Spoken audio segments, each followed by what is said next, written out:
Salut à toi cher humain, et bienvenue sur Gaming News Planet. Aujourd'hui, 3 news. Mass Effect Legendary Edition. Les ventes du jeu ont largement dépassé les attentes d'EA. Nintendo Switch. Les ventes de la console dévoilées. Bientôt les 90 millions. Et enfin, le casque PSVR 2.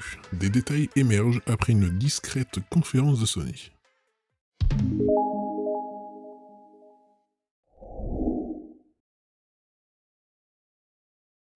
On se retrouve sur jeuxvideo.com. Dans son dernier bilan trimestriel, EA se réjouit du bon lancement commercial réalisé par Mass Effect Legendary Edition, compilation remasterisée des 3 premiers opus de la saga développée par BioWare, la plus grande saga de jeux vidéo. Sur la période d'avril à juin 2021, EA a enregistré 1,3 milliard d'euros de chiffre d'affaires, plus 6% par rapport au même trimestre l'an passé, et 172 millions d'euros de bénéfices nets, moins 44%. L'éditeur se dit satisfait de ces résultats et indique que 2 jeux ont réalisé des performances meilleures qu'attendues, It Takes Two et Mass Effect Legendary Edition. Concernant le premier, sorti le 26 mars dernier, il a été annoncé en juin qu'il s'est vendu à plus de 2 millions d'exemplaires. Pour le second, disponible depuis le 14 mai, aucun chiffre n'a été dévoilé, mais on peut noter qu'il a rencontré un joli succès sur Steam avec un pic de 59 650 joueurs connectés en simultané. Le lancement de Mass Effect Legendary Edition a ravivé la passion des fans du monde entier, réalisant des ventes bien supérieures à nos attentes, a commenté Andrew Wilson, PDG d'EA. Il ne reste plus qu'à prendre son mal en patience en attendant le prochain opus, officialisé en décembre dernier lors des Game Awards à travers un premier teaser. Nintendo vient de dévoiler ses résultats financiers pour le trimestre clos le 30 juin 2021. L'occasion de faire le point sur les ventes de la Switch en route pour atteindre le cap symbolique des 100 millions cette année. Nintendo a annoncé avoir vendu 4,45 millions de Switch, moins 21,7% sur un an, dont 1,14 million de Switch Lite et 45,9 millions de jeux, moins 10,2% entre avril et juin 2021. La console atteint ainsi un total de 89,04 millions d'exemplaires distribués depuis sa sortie, en mars 2017. Elle est désormais la 7ème console la plus vendue de tous les temps, devant la PS3 qui s'est arrêtée à environ 87,4 millions et derrière la Wii et ses presque 101 millions. Un palier que la Switch devrait atteindre sans trop de problèmes cette année, avec le coup de boost des fêtes de fin d'année et la sortie de la Switch OLED le 8 octobre prochain. D'autant que l'objectif de Nintendo est d'expédier 25,5 millions de Switch au total entre avril 2021 et mars 2022. Notons que les résultats de Nintendo sur ce trimestre avril-juin sont logiquement en baisse par rapport au même trimestre l'an passé, qui profitait de la forte demande du début de la pandémie et des ventes records d'Animal Crossing New Horizons. La firme a vu son bénéfice net baisser de 12,9% sur un an à 714 millions d'euros, avec un chiffre d'affaires en recul de 9,9% à 2,5 milliards d'euros. Et enfin, toujours sur jeuxvideo.com. Sony a donné, mardi dernier, une conférence destinée aux développeurs. Si le secret devait visiblement être gardé concernant son contenu, des informations liées au casque de réalité virtuelle PSVR 2 à destinée de la PS5 ont fuité. La chaîne YouTube PSVR Without Parole a récemment publié une vidéo dans laquelle on apprend que Sony a tenu, au début de cette semaine, une conférence aussi importante que secrète à destination de développeurs potentiellement intéressés par le fait de concevoir des jeux sur son prochain casque de réalité virtuelle. Le PSVR 2 a beau ne pas être encore officiel, les informations présentées lors de cette conférence font état d'un casque de VR ambitieux, dont la sortie est attendue pour 2022.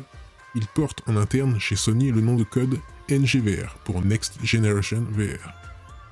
Toujours selon la chaîne YouTube, le PSVR 2 devrait embarquer des dalles OLED 4K proposant une définition de 2000 par 2040 pixels par œil, avec prise en charge du HDR au passage. L'angle de vue serait de 110 degrés. À titre de comparaison, celui du PSVR actuel est de 100 degrés. À ce niveau-là, la promesse semble surpasser celle du très plébiscité casque Oculus Quest 2. Il dispose quant à lui d'une unique dalle LCD non HDR et propose une définition de 1832 par 1920 pixels par œil. Au rendez-vous également, une technologie de suivi du regard associée à un rendu fovéal. Celui-ci est destiné à n'afficher une image calculée que dans le champ de vision de l'utilisateur, de manière à focaliser la puissance de calcul là où elle est réellement utile. L'objectif de cette combinaison de technologies, nommée Flexible Scaling Resolution par Sony, est d'assurer un meilleur rendu visuel tout en exploitant de manière stratégique les ressources de la PS5. Le PSVR 2 devrait également embarquer une technologie de retour haptique dont le but premier est de réduire la cinétose, ce mal de mer qui touche certains utilisateurs de casques de réalité virtuelle. Une sorte de moteur rotatif devrait ainsi être intégré au sein de l'appareil pour gérer cette fonctionnalité. Enfin, pour en finir avec la partie matérielle, la vidéo évoque la précision accrue dont pourraient disposer les nouveaux contrôleurs fournis avec le casque. Dévoilés dans les grandes lignes par Sony en mars dernier, ces contrôleurs de nouvelle génération devraient être en mesure de détecter la position des doigts de l'utilisateur lorsque ceux-ci survolent les boutons. On savait déjà que des capteurs seraient au rendez-vous pour suivre le pouce, l'index et le majeur de chaque main du joueur, mais les manettes devraient être capables d'utiliser les informations collectées de cette manière pour extrapoler la position de l'annulaire et de l'auriculaire de chaque main, en vue de proposer une gestuelle la plus naturelle possible dans les jeux. Réalité virtuelle sur PS5, vers une expérience orientée AAA. Après avoir présenté des éléments techniques aux développeurs, Sony aurait ensuite enchaîné sur ses ambitions en matière de jeu pour ce nouveau casque de réalité virtuelle.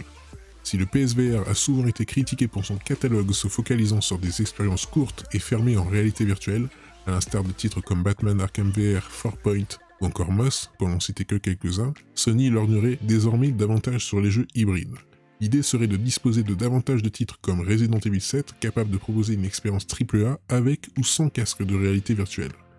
Sony désirerait ainsi unifier le catalogue de jeux de la PS5 et du PSVR 2, en permettant aux joueurs de disposer de deux versions d'un titre hybride au moment de l'achat.